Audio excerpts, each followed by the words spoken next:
Welcome to Witches in Yoga Pants, your cozy corner of the cosmos where modern magic meets everyday life.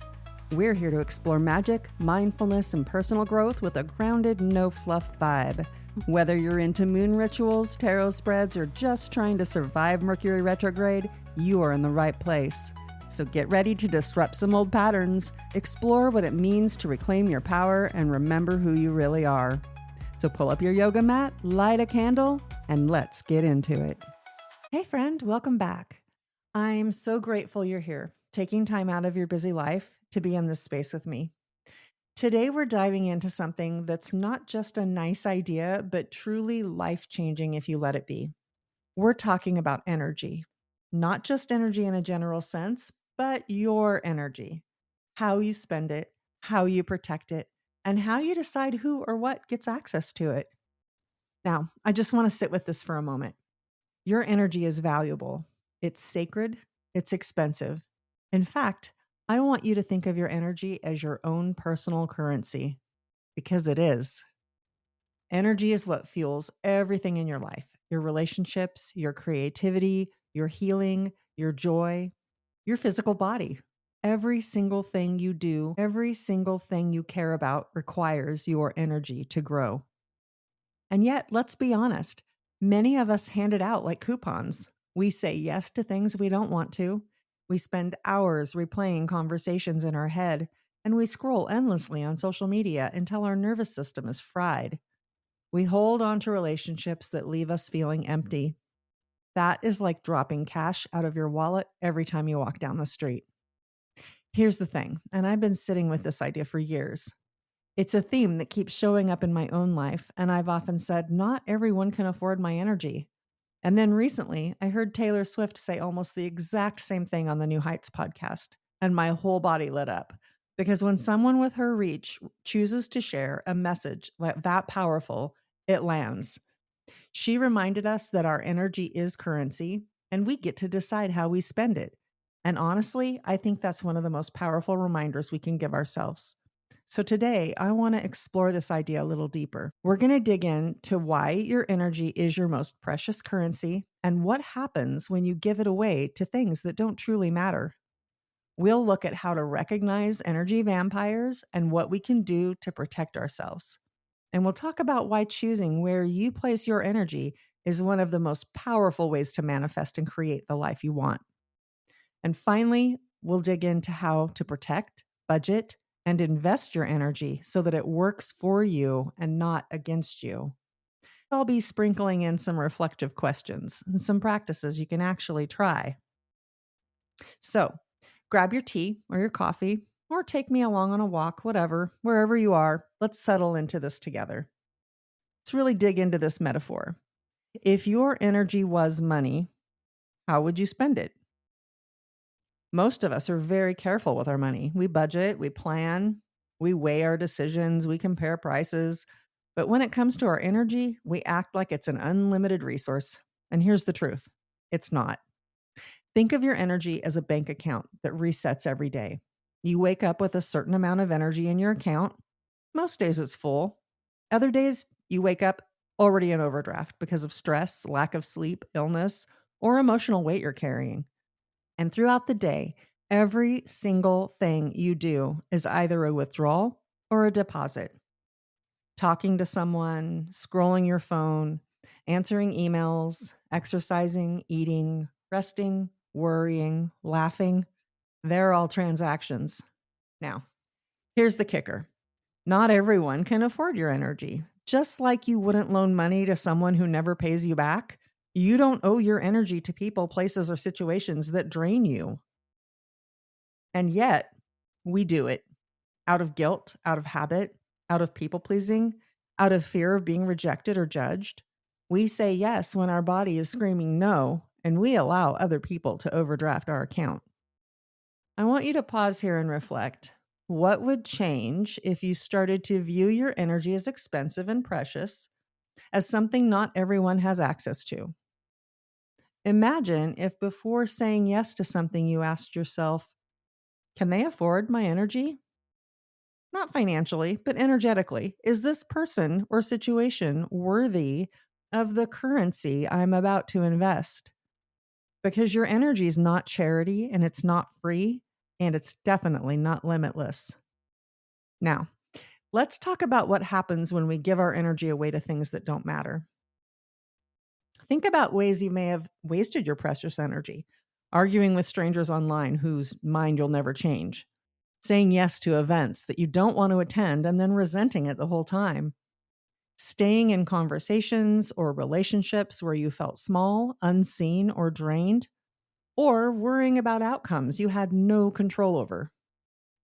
Every one of these moments was an energy transaction. And here's the truth: energy is never neutral. It's either feeding you or it's draining you. When we spend our energy on things that don't serve us, it's not just a waste, it's a cost.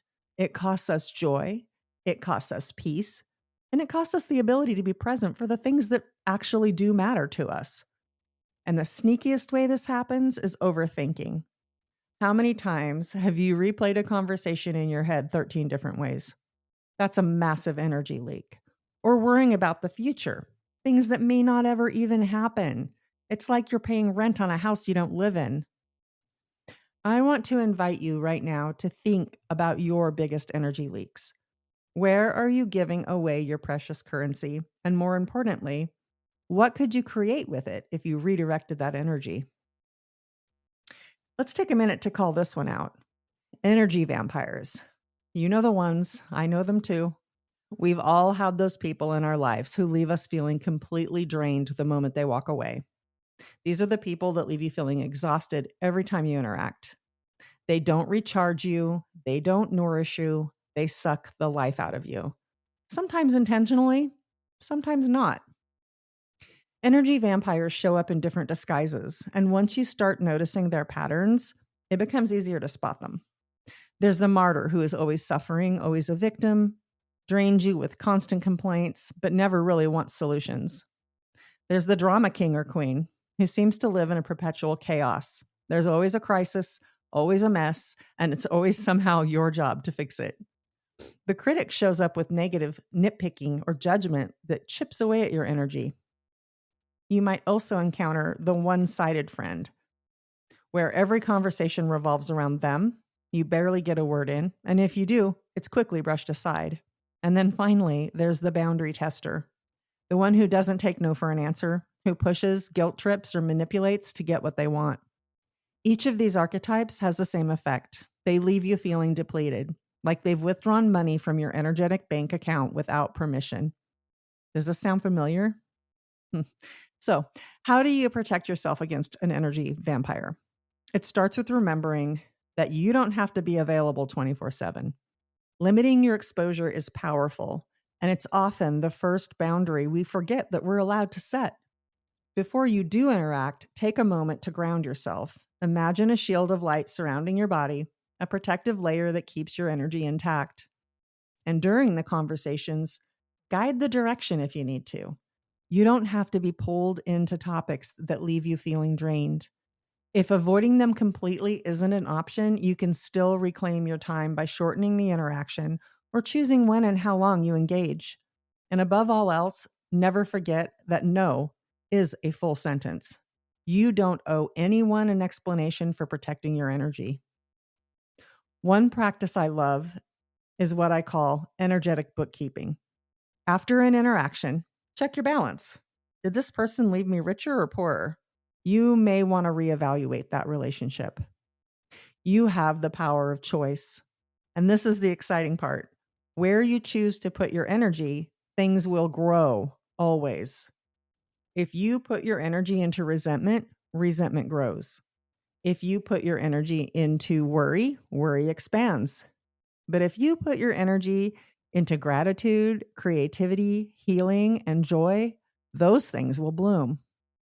Manifestation isn't just about vision boards or affirmations. It's about energetic direction. Where are you watering? What crops are you planting with your energy every day? I want you to think about your energy like a spotlight, and wherever you shine it, that's where it grows. And the power is in your hands, and you get to choose what deserves that spotlight. So, how do we actually do this? How do we protect, reclaim, and wisely spend our energy?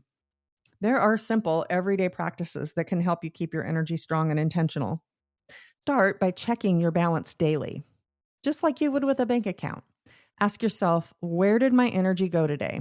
Did it light me up or did it drain me? And from there, try creating an energy budget. Think of it like allocating your funds. You might give yourself an hour on social media or commit to one social plan a week, and let that be enough. Remember that boundaries themselves are deposits, and every time you say no to something that drains you, you are really saying yes to yourself. Recharging intentionally is key too. Whether that's sleep, time in nature, movement, laughter, or creativity, those are the deposits that keep your account full. And finally, don't forget your energetic hygiene. Just like brushing your teeth, your energy field benefits from regular cleansing, salt baths, smoke clearing, checking in with your spirit team, whatever practice feels natural to you. All of these little rituals add up, helping you to stay clear, balanced, and resourced. Now I want to bring this all together. Take a moment right now to ask yourself, where am I overspending my energy? Who or what feels like they're constantly overdrafting my account? And where do I actually want to invest my energy? Your energy is not random. It's not unlimited. It's not free. And it's the most valuable currency you have. So when you start to live this way, everything shifts.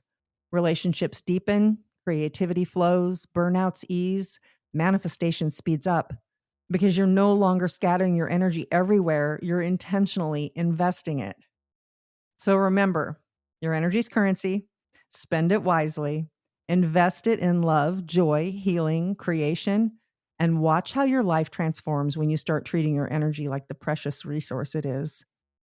Where you put your energy, things will grow. So choose what you want to see grow in your life. I'll leave you with this.